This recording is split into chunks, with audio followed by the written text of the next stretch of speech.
Hi everyone, मैं हूं प्रगति और स्वागत करती हूं आप सभी का अपने यूट्यूब चैनल बैंकिंग विद प्रगति पर। इस सेशन में हम करंट अफेयर्स को हैंड रिटन नोट्स के थ्रू पढ़ेंगे। यहाँ मैं आपको करंट अफेयर्स को बहुत ही इजी एंड डिटेल्ड वे में एक्सप्लेन करने वाली हूँ। तो आज हम पढ़ते हैं 1 अप्रैल 2024 का करंट अफेयर्स। तो इसमें हमारी फर्स्ट न्यूज़ है करंट बैंकिंग अवेयरनेस। तो करंट बैंकिंग अवेयरनेस में हमारा पहला न्यूज़ है मार्च मंथ का, हम जीएसटी कलेक्शन की बात कर रहे हैं। ठीक है, मार्च 2004 में कितना जीएसटी कलेक्ट हुआ है, कितना हुआ है, रिमेंबर 1.78 लाख करोड़। ठीक है, याद रखना। ठीक है, नेक्स्ट पॉइंट है हमारा रिजर्व बैंक ऑफ इंडिया के बारे में। तो आरबीआई ने एक लॉन्च किया है डिजिटा।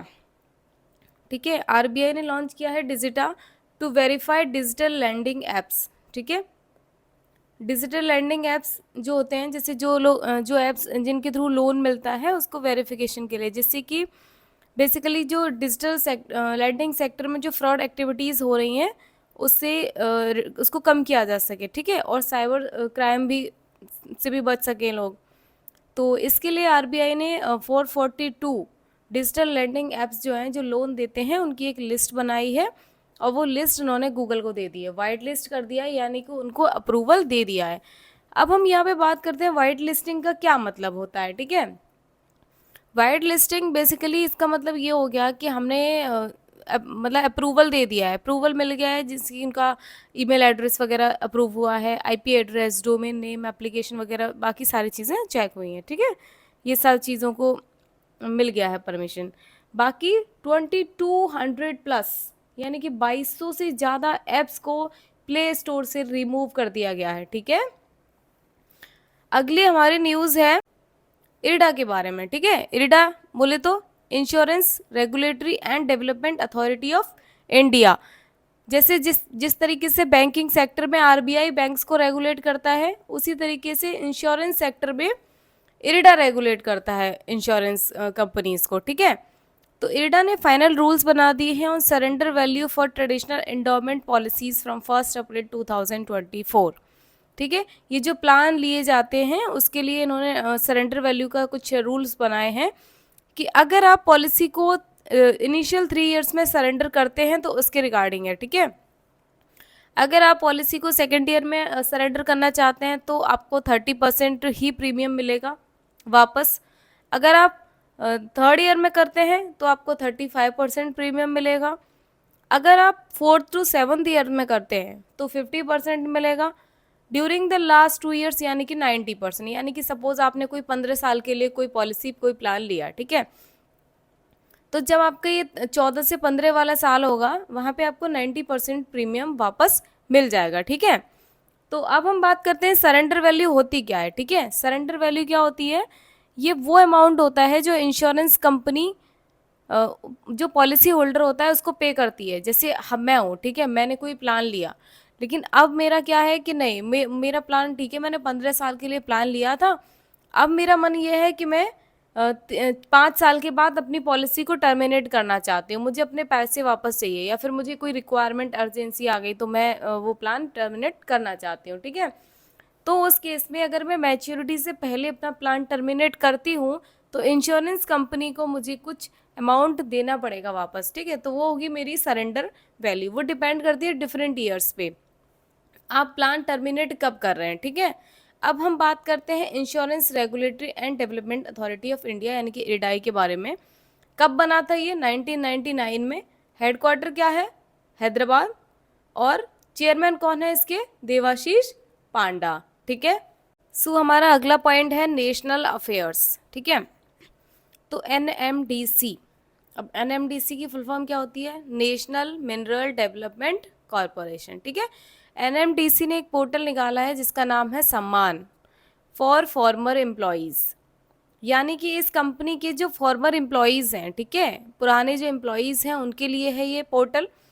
अब कौन से स्टेट की बात हो रही है, हम यहाँ पे बात कर रहे हैं तेलंगाना की। ठीक है, तेलंगाना की गवर्नमेंट ने लॉन्च किया ये सम्मान पोर्टल, आप अपने नोट्स में नोट कर लीजिए। ठीक है, अब ये जो पोर्टल लॉन्च किया गया है ये किस वजह से है, जैसे कि अगर आपको अपने मेडिकल क्लेम्स हैं, या फिर आपको अपनी पर्सनल प्रोफाइल देखनी है, या फिर जो भी आपको अपना एप्लीकेशन स्टेटस देखना है तो आप उसको ऑनलाइन अब इस पोर्टल पे जाके देख सकते हैं। अगर आप एनएमडीसी के फॉर्मर एम्प्लॉय हैं तो आप इस पोर्टल पे जाके सारी चीज़ें चेक कर सकते हैं। तो अगर हम एनएमडीसी की बात करें तो ये कब बना था? 1958 में बना है ये। इसके चेयरमैन एंड मैनेजिंग डायरेक्टर हैं अमिताभ मुखर्जी। ठीक है, किसने लॉन्च किया ये? हैदराबाद की गवर्नमेंट ने। ठीक है, अगर हम तेलंगाना की बात करते हैं तो यहाँ हेडक्वार्टर क्या है? हैदराबाद। ठीक है, आई होप इट्स क्लियर। सो हमारा नेक्स्ट न्यूज़ है नेशनल अफेयर्स में NHAI यानी कि national highway authority of India के बारे में। ठीक है, इन्होंने एक नॉर्म लेके आए हैं, इन्होंने एक नया रूल निकाला है, वन व्हीकल वन फास्टैग। ठीक है, वन व्हीकल वन फास्टैग।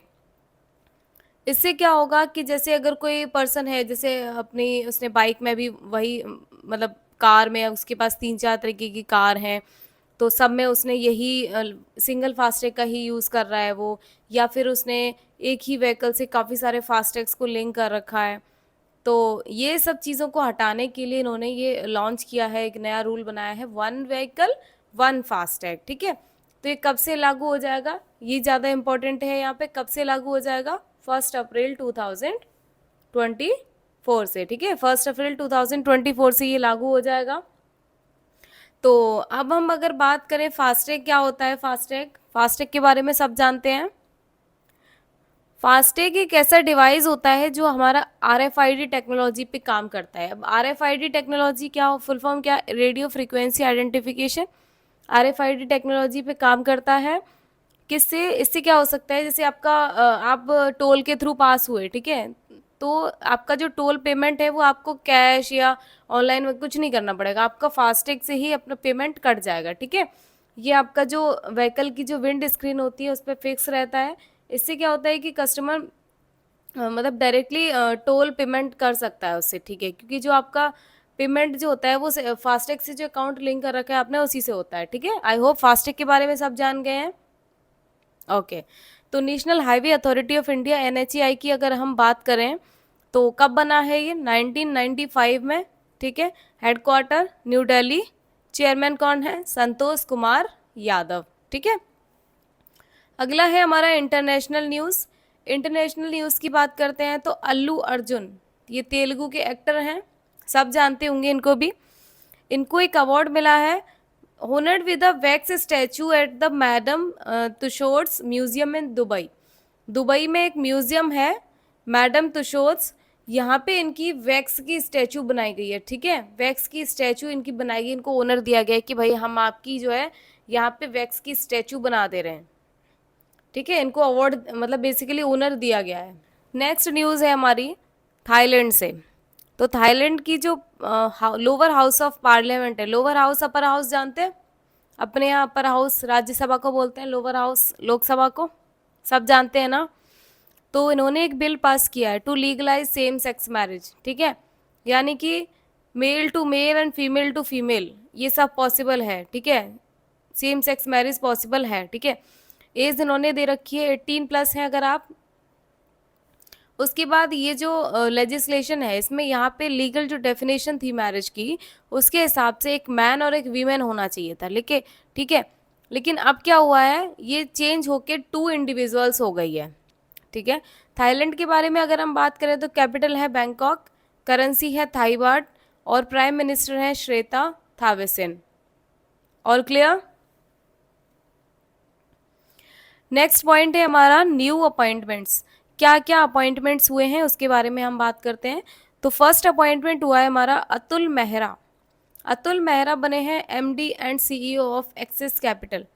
अब MD एंड CEO मतलब managing director and chief executive officer of axis capital. ठीक है, अतुल मेहरा किसको रिप्लेस करेंगे? सलील पिटाले। ठीक है, नेक्स्ट हमारी न्यूज़ है मौसुमी बासु। मौसुमी बासु ये बने हैं president of Jawaharlal Nehru university teachers association. ये शॉर्ट में ही बोल सकता है JNUTA। ठीक है, ये भी बोल सकता है। मौसुमी बासु की बात करते हैं, कौन है ये प्रोफेसर हैं at the school of international studies. ठीक है, यहाँ पे ये प्रोफेसर हैं। नेक्स्ट इसी न्यूज़ की बात करेंगे। अब हम यहाँ के वाइस प्रेसिडेंट की, ये तो प्रेसिडेंट बने हैं मौसुमी बासु। ठीक है, अब ये बने हैं वाइस प्रेसिडेंट। कौन बने हैं? 2 लोग बने हैं, मीनाक्षी सुंदरियाल एंड प्रदीप के सिंधे, ठीक है। अब ये बने हैं secretary of Jawaharlal Nehru university teachers association, ठीक है। इसके सेक्रेटरी बने हैं, कौन बने हैं? सैयद अख्तर हुसैन, ठीक है। नेक्स्ट हमारी न्यूज़ है सिफाली शरण। सिफाली शरण बनी है director general of press information bureau. Press information bureau की डायरेक्टर जनरल सिफाली शरण किसको रिप्लेस करेंगी? मनीष देसाई को। प्रेस इंफॉर्मेशन ब्यूरो की अगर हम बात करें तो ये बना है हमारा 1919 में और हेडक्वार्टर है न्यू दिल्ली में, ठीक है। अगला है हमारा पॉइंट नंबर 5, हम लेटेस्ट, अगला है हमारा पॉइंट नंबर 5, हम बात करते हैं लेटेस्ट स्पोर्ट्स न्यूज़ की, ठीक है। तो स्पोर्ट्स न्यूज़ में हम बात करेंगे ओलिन पोलिश ओपन 2024। ये कहाँ पर हुआ था? विलेनाउ स्पोर्ट्स सेंटर वॉर्सो पोलैंड में। और यहाँ पे वीमेन सिंगल्स में कौन जीता है? अनुपमा उपाध्याय, ठीक है। अनुपमा उपाध्याय ने ये जीता है और इन्होंने किसको हराया है? तान्या हेमंत को, ये इंडिया से है। और अनुपमा ने ये सिंगल टाइटल जीता है, ये इनका 5वां इंटरनेशनल वीमेन सिंगल टाइटल है, ठीक है। अगला हमारा न्यूज़ है स्पोर्ट्स का, यूथ वर्ल्ड बॉक्सिंग कप 2024। ये इसको अपन ये भी बोलते हैं, ये 33rd एड्रियाटिक पर्ल टूर्नामेंट है। कहाँ पे हुआ है? बुडबा मॉन्टेनगिरो, ठीक है। इसमें अगर हम बात करें तो इंडिया की, ठीक है, इंडियन बॉक्सिंग कंटिजेंट यानी कि इंडिया के जो प्लेयर्स थे उन्होंने 26 मेडल जीते हैं, जिसमें कि 5 गोल्ड हैं, 9 सिल्वर हैं और 12 ब्रॉन्ज हैं, ठीक है। फर्स्ट जो आया है वो रसिया आया है, रसिया ने 8 गोल्ड मेडल जीते हैं। सेकंड नंबर पे इंडिया है, 5 गोल्ड जीते हैं। थर्ड नंबर पे हमारा पोलैंड है, इसने 3 गोल्ड जीते हैं, ठीक है। नेक्स्ट हम बात करते हैं अवार्ड्स एंड ओनर्स की। विनीत जैन, विनीत जैन ये कौन है? टाइम्स ग्रुप के मैनेजिंग डायरेक्टर हैं, ठीक है। इनको मिला है exchange for media news broadcasting awards, ठीक है। ENBA शॉर्ट में पूछ सकता है, ENBA लाइफ अचीवमेंट अवार्ड 2024 किसको मिला है? विनीत जैन। तो ENBA की फुल फॉर्म याद रखना, exchange for media news broadcasting awards, ठीक है। अगला न्यूज़ है हमारा REC लिमिटेड। REC की फुल फॉर्म कल की क्लास में, परसों की क्लास में बताई गई थी, रूरल इलेक्ट्रिफिकेशन कॉरपोरेशन, ठीक है। इनको मिला है स्कॉच ESG अवार्ड 2024। कौन सी कैटेगरी में? In the renewable energy financing category, ठीक है। कौन सी कैटेगरी में मिला है? In the renewable energy financing category, yes. तो स्कॉच ESG अवार्ड क्या होता है?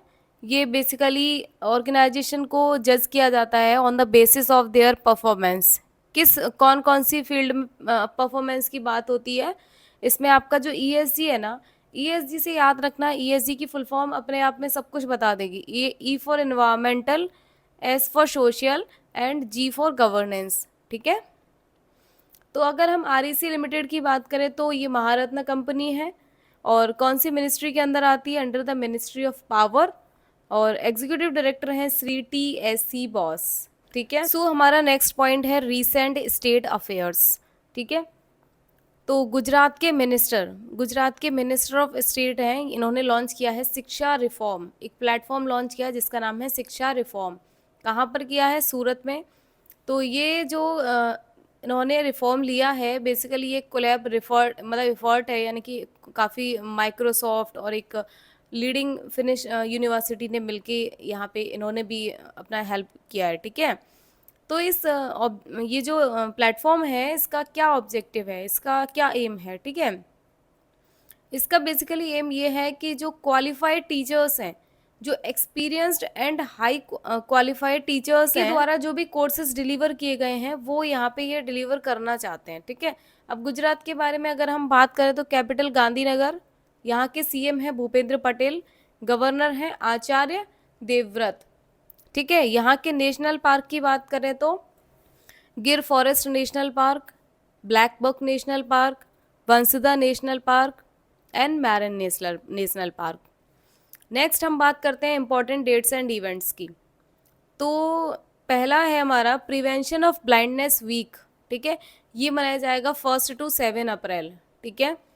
सेकंड हमारा है International Day of Zero Waste, 2 अप्रैल को मनाया जाता है और ये 2023 में स्टार्ट हुआ था। अब हमारे कुछ एक्स्ट्रा हाइलाइट्स हैं, जिसमें हमारा फर्स्ट न्यूज़ है Louis Cameron Gossett. Louis Cameron Gossett ये फर्स्ट ब्लैक मैन है जिनको ऑस्कर मिला है, ठीक है। किस लिए मिला है? For best actor in a supporting role, ठीक है, इनको मिला था ऑस्कर, ये पहले ब्लैक मैन थे, ठीक है।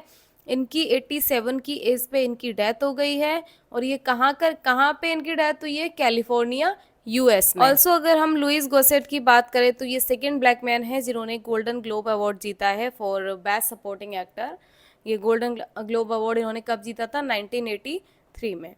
अगली हमारी न्यूज़ है माइक्रोसॉफ्ट एंड ओपन एआई, ठीक है। इन्होंने मिलके एक प्रोजेक्ट लॉन्च किया है जिसका डेटा साइंस प्रोजेक्ट, जिसका कॉस्ट है $100 बिलियन, ठीक है। इनका एम ये था कि एक एआई सुपर कंप्यूटर बनाएंगे जिसका नाम होगा स्टारगेट, ठीक है। तो इनकी एक्सपेक्टेशन ये है कि हम इसको 2028 में लॉन्च कर देंगे। बाकी सुपर कंप्यूटर्स जो हैं इनको 5 फेजेस में डिवाइड किया गया है। स्टारगेट जो है इनका ये 5वां एंड करंट फोकस है, अभी इस पे वर्क चल रहा है, ठीक है। अभी फ़िलहाल में एक smaller 4th phase super computer है जो कि डेवलपमेंट में है और इसकी बात चल रही है कि इसको 2026 में लॉन्च किया जाएगा। तो इसी के साथ हम सेशन को ख़त्म करते हैं। Thank you so much guys for attending the session. आपको सेशन अच्छा लगा हो तो मेरे वीडियो को लाइक करें और चैनल को सब्सक्राइब करें। ऑल्सो बेल आइकन को प्रेस करें जिससे कि आने वाली क्लासेस की अपडेट्स आपसे मिस ना हो।